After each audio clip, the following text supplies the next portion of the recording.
मोनिका गुप्ता जी। जय जय राधा वल्लभ शेरवंश। महाराज जी, आपके चरणों में कोटि कोटि प्रणाम। महाराज जी, पिछले कुछ समय से बहुत एक दुविधा चल रही है महाराज जी। घर में कॉकरोच की वजह से पेस्ट कंट्रोल कराना या करना पड़ता है महाराज जी। मन में बहुत पाप का भाव आ रहा है। हर जीव को जीने का अधिकार है। जहां तक हो सके हम उनको जीव रक्षा करते हुए बचाएं, अपने कार्य को कर सकें। जैसे हमें वर्तमान में दिखाई दे रहे हैं तो उनको उसमें भर करके बाहर फेंक दें। अब जब नहीं दिखाई दे तो ऐसी औषधियां रख दें कि वो उत्पन्न ना हो और वो वहां आवे ना। अब हमें दिखाई दे रहे हैं टहलते हुए, उनके ऊपर ऐसे केमिकल डालें जिससे वो मर जाए, तो पाप तो होगा, ये भोगना पड़ेगा। सब जीव इस भूमि में जीने का अधिकार रखते हैं। तुमने एक घेरे में अपने घर को अपना मान लिया है, लेकिन है तो भगवान का ही। तो उसमें छिपकली का भी तो अधिकार है, चींटी का भी अधिकार है, बिच्छू का भी अधिकार। भूमि भगवान के ना, सकल भूमि गोपाल की, या में अटक कहाँ, सब भगवान के जन है। हाँ, कुछ हमारा विरोधी भाव है। अब सांप जिस कमरे में रहेगा उसमें हम कैसे रह सकते हैं? तो हम मारे ना, निकाल दें। हम ऐसा उपाय करें कि उसको दुख ना पहुंचे और अपना बचाव पक्ष कर लें। ये बात हो सकती है। जैसे पोछा लगा रहे हैं, बहुत सी चींटियां हैं, अब आप ध्यान नहीं दे रहे, रगड़ रहे हैं, पाप बन रहा है। पहले फूल झाड़ू लीजिए, ऊपर से इसे मार दीजिए। पोछा लगाइए, अगर फिर दिखाई फिर फूल झाड़ू से कर दीजिए। हमारा उद्देश्य ना मारना है। अब अचानक कोई आ जाता है तो भगवान जाने। अब हमें दिखाई दे रहा है कोई भी जीव, कोई भी नाम रूप जीव का हो, सब में बराबर अंश है। जितना एक हाथी में उतने एक चींटी में, जितना एक महात्मा में उतने कॉकरोच में। वो पावर सब में विराजमान है। कोई ऐसी जगह नहीं जहां वो ना हो। हाँ, ये जरूर है कि अनजाने में जो पाप होते हैं वो भगवान क्षमा कर देते हैं।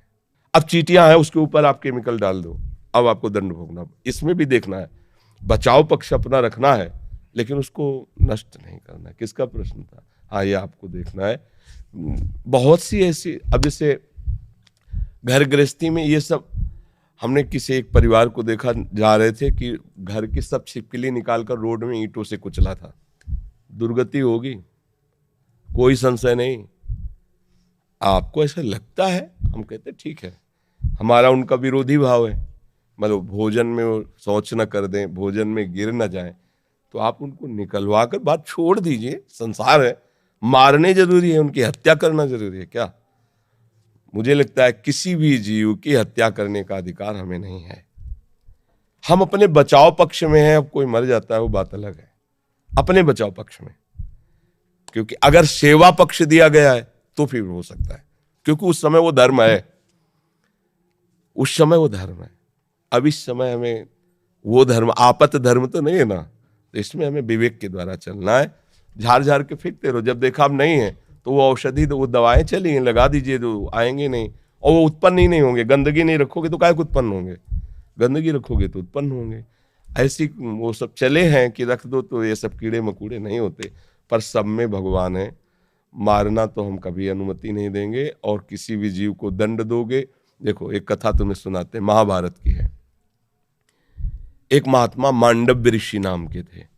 वो हाथ उठाकर ऐसे, पहले बहुत कठिन तप संतों को करना पड़ा। कलयुग है तो अब तो नाम जप से ही काम, मंत्र जपो, नाम जप। दाहिने पैर के अंगूठे केवल पूरा शरीर का भार रखकर हाथ उठाकर मंत्र जप रहे थे। उसी राज्य में कुछ चोरों ने राजा के यहाँ चोरी की, राज कर्मचारियों ने पीछा किया, उनके आश्रम में गए और आश्रम में छुप गए, इस भाव से कि महात्मा के आश्रम को देखते ही राज कर्मचारी वापस चले जाएंगे कि यहाँ कैसे चोर छुपे हों। पर उनकी दृष्टि पड़ गई घुसते देख के। अब वहां गए तो माल सहित पकड़े गए। तो उन्होंने सोचा कि महात्मा ने ये नाटक कर रहा है, चोर रखता है और चोरी करवाता है। तो उसी अवस्था में मांडव्य ऋषि को भी ले गए और राजा के सामने पेश किया कि समस्त चोरों को पकड़ लाए तो उनका सूली की सजा दे दो। सूली की सजा बड़ी भयानक होती थी। एक भाले जैसे यंत्र में ऊपर से सीढ़ियों से ले जाकर उसे छोड़ा जाता था, गुदा द्वार से वो जितना घुस जाए भाले जैसा, अब वो उसी में टंगा है।